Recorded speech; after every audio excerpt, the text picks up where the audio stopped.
अस्सलाम वालेकुम नादरीन, मैं हूं आपका मेज़बान राशिद अली और आप देख रहे हैं मेरा यूट्यूब चैनल लारस टीवी। नादरीन, आज दुनिया में मौजूद लंबे तरीन इंसान का कद भी 8 फुट 11 इंच है, लेकिन कदीम सहाइफ, रवायतों और तारीख में ऐसे इंसानों का जिक्र मिलता है जो पहाड़ों जैसी बुलंद कद व कामत रखते थे। आज इस वीडियो में हम आपको चंद ऐसे ही तवील कामत इंसानों का अहवाल सुनाएंगे कि जिनका जिक्र मुख्तलिफ आसमानी किताबों और इस्लामी रवायत में मौजूद है। तो चलिए शुरू करते हैं इस मालूमाती वीडियो को। और कत्ल किया दाऊद ने जालूद को, और अल्लाह ने उसे सल्तनत और हिकमत अता फरमाई और उसे जो चाहा सिखाया। सूरह बकरा आयत नंबर 251। कुरान मजीद में मज़कूर जालूद नामी ये शख्स फ़लस्तीन में आबाद बर्बर कौम का बादशाह था। जालूद बहुत ही कद और नहायत ही ताकतवर इंसान था। इंजील के मुताबिक ये जो टोपी अपने सर पर पहनता था, सिर्फ उसका वजन ही 300 रत्तल यानी 150 शेर बनता था। मुस्फरीन लिखते हैं कि हज़रत दाऊद अलैहिस्सलाम जो अपने इसराइल के एक नेक दिल बादशाह थे, आप अल्लाह के हुक्म से कौम बनी इसराइल को लेकर जालूद से जंग के लिए निकले। लेकिन जब जालूद नामी ये दिहुल इंसान उनके सामने आया तो कौम बनी इसराइल उसे सख्त हरासान हुए और डर गए, और कोई भी शख्स उनसे मुकाबले के लिए सामने न आया। तब बनी इसराइल की बादशाह तालुत ने अपने लश्कर में ये ऐलान फरमाया कि जो शख्स जालूद को कत्ल करेगा, मैं अपने शहजादी का निकाह उसके साथ कर दूंगा और अपने आधी सल्तनत भी उसको अता कर दूंगा। ये फरमान शाही सुनकर हजरत दाऊद अलैहिस्सलाम आगे बढ़े, जो अभी बहुत ही कम सन थे। गुर्बत और मफसले का ये आलम था कि बकरियां चरा कर उसकी अजरत से भी गुजर बसर करते थे।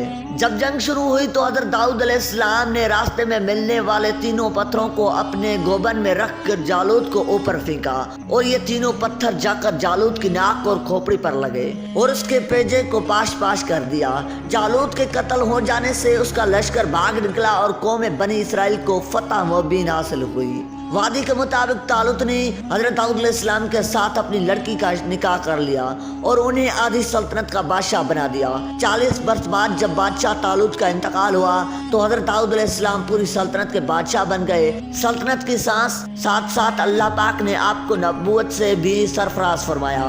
नादरीन, ओज बिन अन का जिक्र तौरात के अलावा दीगर बहुत सी मुफस्सिरीन की किताबों में मिलता है। रवायत के मुताबिक इसी तारीखी इंसान का सबसे तवील कामत और ताकतवर इंसान कहा जाता था।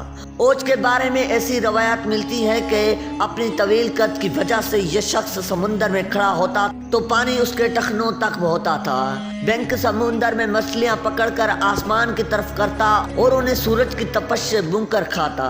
रवायत के मुताबिक ओज बिन अन का ताल्लुक हजरत दाऊद अलैहिस्सलाम के ही दौर से था, जो हजारों साल की उम्र गुजारने के बाद हजरत मूसा अलैहिस्सलाम के दौर तक जिंदा रहा। रवायत यह भी कहती है कि फरून मिस्र से रिहाई हासिल करने के बाद हजरत मूसा अलैहिस्सलाम और कौम बनी इसराइल का सामना ओज बिन अन और उसकी कौम से हुआ।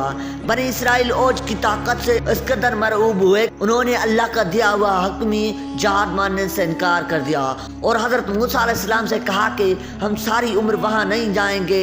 ए मूसा, तू जान और तेरा रब दोनों जाकर उनसे लड़ो, हम तो यहीं बैठे रहेंगे। उस बात पर हजरत मूसा अलैहिस्सलाम ने उनके लिए अल्लाह पाक से दुआ की और ये कौम अगले 40 साल तक जंगलों और वीरानों में भटकती रही। मिलाकर जब कौम बनी इसराइल ओज बिन अन के शहर पहुंची तो ओज ने चाहा कि वो अपने चिमटियों की तरह मसल दे। तब हजरत मूसा अलैहिस्सलाम ने अपनी असा को ओज बिन अन के नकटे पर मारा और शिद्दत दर्द के बायस से वहीं भलाक हो गया। नाज़रीन, कौम आद एक कदीम अरबी कौम है जिसका जिक्र कुरान मजीद में मुख्तलिफ मकाम पर किया गया है।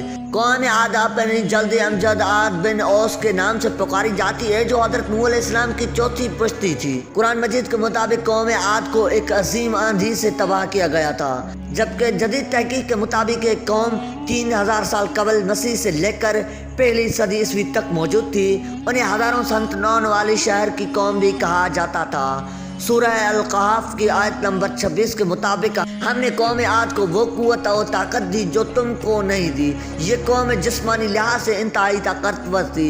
बाज़ आलिम इकराम फरमाते हैं कि कौम आद के लोग इस कदर ताकतवर तवील कामत थे कि उनके कद खजूर की दरख्तों के मानंद ऊंचे थे, और ये उस कदर ताकतवर थे कि पहाड़ों को भी तोड़ सकते थे।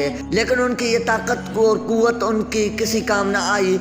बुत परस्ती और शिरक जैसी बुराइयों में मुब्तला होकर उस ताकतवर कौम ने अपनी दुनिया व आखिरत दोनों बर्बाद कर ली।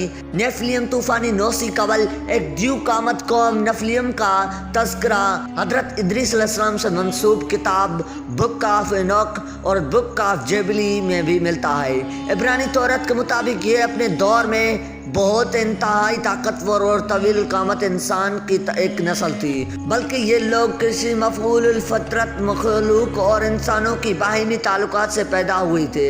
बाइबल में न्यूफिलियन के अलावा रफ़ाइन, एनाकाइन, एम और जबार नामी ल्यूकल कौम का तस्करा भी मिलता है, जो मुख्तलिफ अंबिया इस्लाम के द्वार में इस दुनिया में आबाद रही थी। उनमें से बाज़ के हाथों में 24 उंगलियां होती थी और बाज़ का कद कई गज बुलंद होता था। दोस्तों, ये था उन अशख़ास और कौमों का जिक्र जो आसमानी किताब और कदीम लिटरेचर में जिनका कद गैर मामूली और इंतहाई तवील बताया जाता है। उम्मीद है कि हमारी वीडियो आपको ज़रूर अच्छी लगी होगी। वीडियो अच्छी लगी तो हमारा चैनल को सब्सक्राइब करें और साथ ही खड़े बेल आइकन पर ज़रूर दबाएं, ताकि हर दुनिया की मुफीद मालूमात आप तक सबसे पहले पहुंच सके। मिलते हैं एक नेक्स्ट वीडियो के साथ, तब तक के लिए अल्लाह हाफ़िज़।